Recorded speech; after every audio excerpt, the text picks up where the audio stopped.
Allô? Oui? Vous avez envoyé une patrouille? Oui, une voiture est en route. Mais envoyez plusieurs voitures, plusieurs équipes, ils sont encore en action. Ce sont les premiers appels à la police, tout de suite après que les 2 terroristes d'Elad débutent leur macabre tuerie, ayant coûté la vie à 3 personnes, tuées, rappelons-le, à coups de hache. Ici la police Shalom Coral en service. Police, bonsoir. Envoyez tout de suite des policiers rue Even Gavirol. Il y a là-bas 2 terroristes avec des haches. Vite, vite. Et qu'est-ce que tu es venu faire? Un attentat. Où ça? À Elad. Immédiatement après leur arrestation, Soupri Abou Shapir et Issad El Rafaï ont été emmenés pour être interrogés.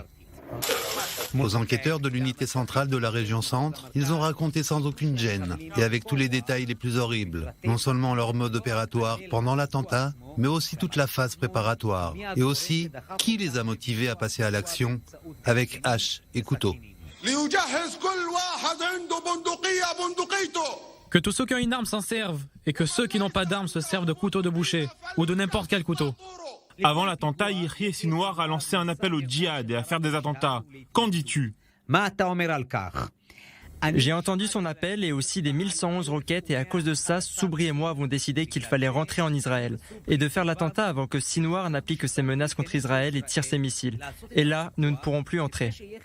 Leur but était de tuer le plus de juifs possible et une fois après en avoir terminé à Elad, ils pensaient pouvoir continuer leur tuerie dans d'autres villes. Mais fort heureusement, la première voiture de patrouille qui est arrivée les a poussés à partir se cacher dans la forêt adjacente. Les 2 terroristes ont aussi dit avoir pris en compte que leur maison serait sûrement détruite en représailles et étaient persuadés d'être éliminés par les forces de police. Jamais ils n'auraient pensé rester en vie. Tu es fier de ce que tu as fait? Je suis très fier de ce que j'ai fait et je suis sûr que bientôt je serai relâché lors d'un échange de prisonniers ou autre accord. As-tu des souvenirs sordides qui te reviennent en tête? Tu dors bien la nuit? Je ne me souviens de rien et dors très bien.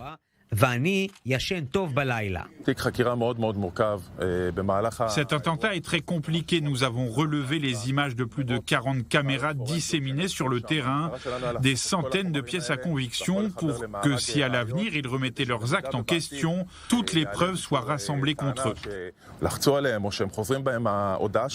Les 2 terroristes racontent aussi que le choix de perpétrer l'attentat à Elad était naturel, puisqu'ils y avaient travaillé.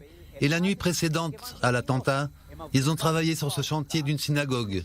L'entrepreneur israélien qui les employait les payait 120 € par jour. Et avec les 3000 € qu'ils ont gagnés, ils projetaient d'acheter une arme de type Carlo et de passer à l'attaque.